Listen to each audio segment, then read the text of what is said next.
जय भीम नमो बुद्धाय दोस्तों, मैं बिंद्राज राव वेलकम क्रिएटो में आप सभी दर्शकों का स्वागत। साथियों, मैं फिर से हाजिर हूँ आप लोग को लेके एक छोटा सा प्रसंग तो बहुत छोटा है, लेकिन इसको मैं दिखाऊंगा और बताऊंगा विस्तार पूर्वक।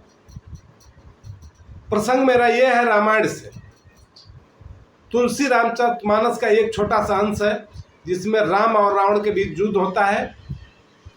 उसमें रावण मारा जाता है। रावण की नाभि में अग्निबाण लगा हुआ है और वो मौत के शैया पे सोया हुआ है, मौत का इंतजार कर रहा है। रामचंद्र लक्ष्मण जी को प्रेरित करते हैं कि रावण एक बहुत बड़ा राजनीतिज्ञ है, प्रभावशाली राजा है, प्रतापी राजा है, जाओ उससे थोड़ा राजनीति का कुछ विश्लेषण कर लो, कुछ सीख लो। लक्ष्मण जी जाते हैं रावण के पास राजनीति सीखने के लिए। ये है मेरा प्रसंग। इसी प्रसंग पे विस्तार से हम बात करेंगे और बात करने के लिए मेरे साथ दो संत हैं, दो महापुरुष हैं। एक क्रांतिकारी कहे जाने वाले परम आदरणीय संत कबीर साहब के शिष्य हैं साहेब रमाशंकर दास जी, जो इस पे अपना विचार रखे, अपना मत रखे हैं कि वास्तविक अर्थ क्या है इसका, राम ने उनको संदेश क्या दिया। दूसरे पक्ष में है हमारे जैन धर्म से आचार्य पुलक सागर जी, जो उन्होंने इस अंश पे अपना तर्क रखा, अपना विचार रखा। तो साथियों, ये वीडियो दिखाने से पहले आप लोग मेरे चैनल पे नए हो तो चैनल को सब्सक्राइब कर लीजिएगा, बेल आइकन का घंटा दबाना मत भूलिएगा, लाइक शेयर कमेंट जरूर कीजिएगा। साथियों, वीडियो अंत तक देखिएगा क्योंकि वीडियो पूरा तर्कवान है। इसमें तर्क अच्छे संतों के द्वारा किया गया है, विश्लेषण किया गया है, इसलिए सुनना बहुत जरूरी है। तो चलिए देरी न करते हुए वीडियो को शुरू करते हैं और देखते हैं। सबसे पहले मैं रमाशंकर दास जी को उनका विचार क्या है। जब रावण को भगवान राम ने मारा था, रावण जब अंतिम स्टेज में था प्राण तजने पर, तो भगवान राम लक्ष्मण जी को भेजे हैं, जाओ, रावण बहुत बड़ा राजनीतिज्ञ था, कुछ राजनीति जाके सीखो। जब लखन लाल जी गए तो रावण पूछा, कौन हो तुम? कहा कि हम राम के भाई लक्ष्मण, किधर आए हो? तो भैया भेजे हैं कुछ राजनीति सीखने के लिए। रावण कहा, तुम्हारे खानदान में कोई होशियार है, काबिल, विद्वान, राजनीति सीखने वाला? लखन लाल जी ने कहा, मेरे खानदान में कोई नहीं है। कहा, एक भी नहीं। कौन सीखेगा राजनीति? कहा, कैसे? कहा, तुम्हारे भाई को राम को वनवास किसने दिलाया? आप लोग बोलिए। केकई के कहने पर कहा, तोहर बापे मौगा है, पत्नी के बात बूझे वाला। अरे तू राजनीति सीखेगा? तोहर बाप होशियार है, पत्नी के बात बूझे वाला, पत्नी के बात बूझ के तुम्हारे भाई को वनवास करा दिया। ऐ सुनो, लक्ष्मण घसकना चाह रहे, सुनो।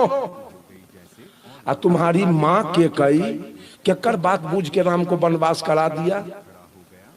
कहा कि नवरीन की बात बूझने वाली औरत बड़ा होशियार होती। बट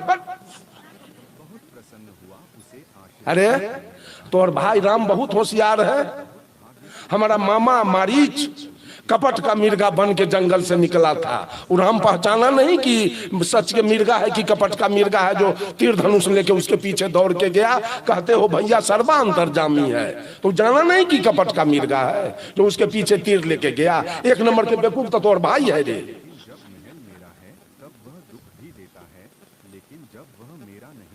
जब मिर्गा दूर गया तोहर भाई पीछे पीछे गया, तो हमारा मामा कपट का मिर्गा बोला, दौड़ो लक्ष्मण दौड़ो, बचाओ बचाओ। तो तुम्हारे समझ में नहीं आई कि भैया बोल रहा है कि दूसरा? तुमको जब सीता के रखबारी में रख के गया तो तू काहे यहाँ से दौड़ल गया वहां? तू बड़ा होशियार है बेवकूफ।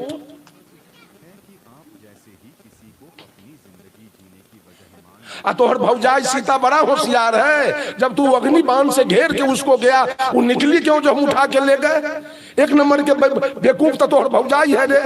ये के है होशियार? सीताराम जय राम करे वाला सब सोचो न तो, रामायण पढ़े वाला सब। ये पांचों में के है होशियार? किसका कल्याण, किसका मुक्ति?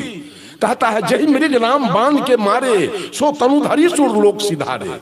राम जिसको जिसको मारे वो 100 शरीर से सतलोक चला गया। हम कहे तो लखनलाल जी तो नरके गए होंगे, एको झापट राम वाला नहीं लगा था।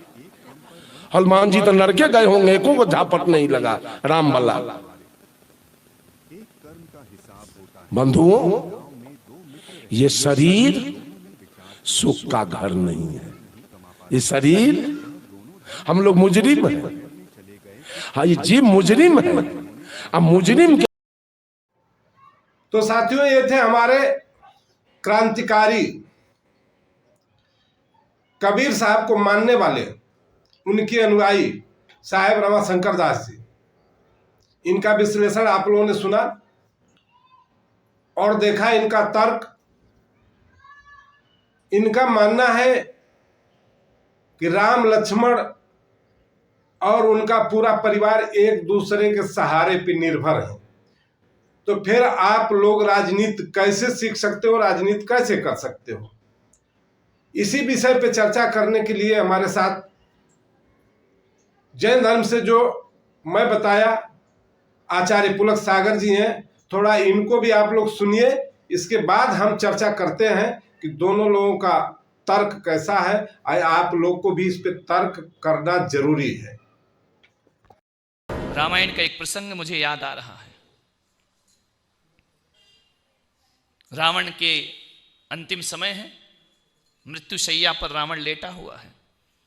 नराधम रावण का पराभव कर दिया है राम लक्ष्मण ने, ध्यान रखना। अंतिम समय, अंतिम सांस चल रही है।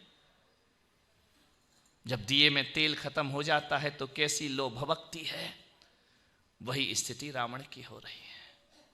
नाभि में तीर लगा है, धराशाही पड़ा है। जो कल के अकड़ के चलता था, यमराज जिसके चरणों में लेटे रहते थे, वो आज यमराज के चरणों में पड़ा हुआ है। ध्यान रखना, विचार करना है आपको, सोचना है। रावण का अंतिम समय। श्री राम ने लक्ष्मण से कहा कि लक्ष्मण जाओ, रावण अंतिम सांसें गिन रहा है, जाकर उससे कुछ ज्ञान प्राप्त करो। वाह रे हमारे देश के आदर्श। कल तक जो दुश्मन था, आज उससे राम ज्ञान प्राप्ति की बातें किया करते हैं। एक बात याद रखना, हमारे देश की वो परंपरा है कि जब तक कोई हथियार लिए खड़ा है तब तक दुश्मन है। वो कोई निशस्त्र हो जाता है तो राम उसे अपना मित्र बना लिया करते हैं। ध्यान रखिए, हमने युद्ध भी दुश्मनों की तरह नहीं लड़ा, हमने युद्ध भी लड़े हैं तो दोस्तों की तरह युद्ध लड़े हैं। लक्ष्मण ने कहा भैया रावण से ज्ञान, बोले एक बात उसमें गलत थी, लेकिन रावण जैसा विद्वान दुनिया में कोई ज्ञानी ब्राह्मण हुआ नहीं है। वेद पाठी है, वेद का ज्ञाता है। और जाओ लक्ष्मण, राम से कुछ सीख करके आओ जिंदगी में। भैया आप सिखाओ, मेरा अलग विषय है। रावण बहुत ज्ञानी है। हम तो दुश्मन के प्रति भी इतना सम्मान रखते हैं। विचार करिए, क्या हमारे पूर्वजों ने नियम बनाए? हम भारत के लोग पड़ोस में बस लेकर जाते हैं, उसका बदला बस की जगह बम आते हैं हमारे यहाँ। ध्यान रखिए, ये भारत की संस्कृति, भारत की व्यवस्थाएं देखिए। हमने तो दुश्मनों का भी ताज होटल में स्वागत किया है। ध्यान रखना, अटल जी स्वागत करते हैं दुश्मनों का, लेकिन पीछे से वार हो जाए तो भी भारत घबराता नहीं है। ध्यान रखना, मान्यवर, सोचना है आपको। राम ने कहा कि जाओ लक्ष्मण, रावण से कुछ सीखो। रावण के पास लक्ष्मण गए। रावण ने कहा हे धरणीधर, हे लक्ष्मण, हे नारायण, मेरी मृत्यु का क्षण है, तुम मेरे पास हो। लक्ष्मण ने कहा कि हे लंकेश, आपसे एक बात, एक राज जानने आया हूं। लंकेश ने कहा, सब वक्त मेरे पास बहुत कम है, जो कुछ भी कहना है जल्दी पूछो।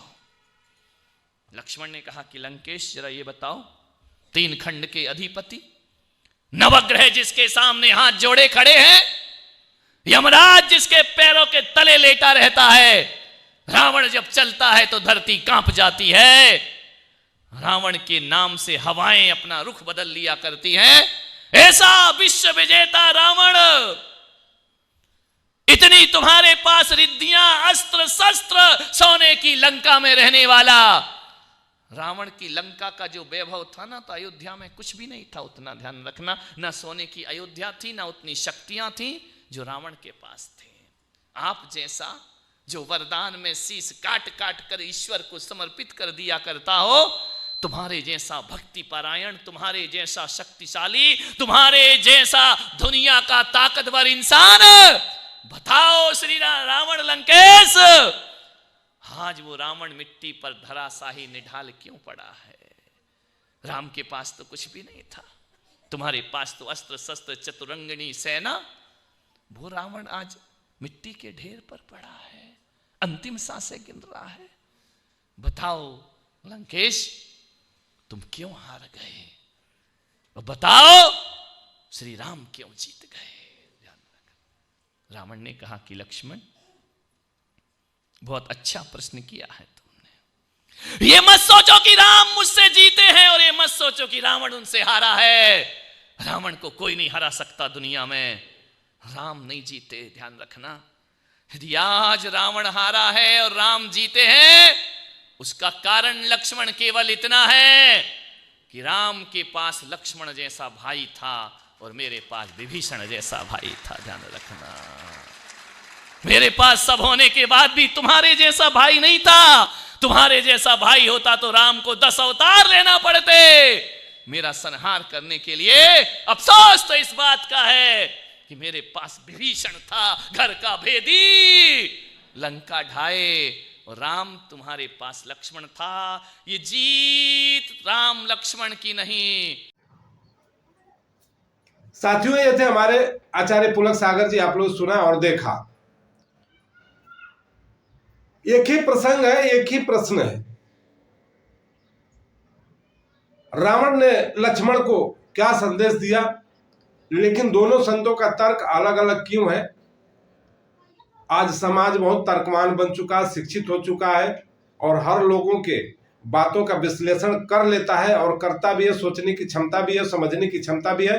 तो आप लोग के ऊपर मैं ये छोड़ता हूं कि दोनों संतों के तर्क से आप लोग क्या विश्लेषण करेंगे, कमेंट बॉक्स में हमको जरूर लिखिए आप लोग। मिलता हूं अगले नेक्स्ट वीडियो में, तब तक के लिए धन्यवाद। जय भीम, नमो बुद्धाय, जय भारत, जय संविधान।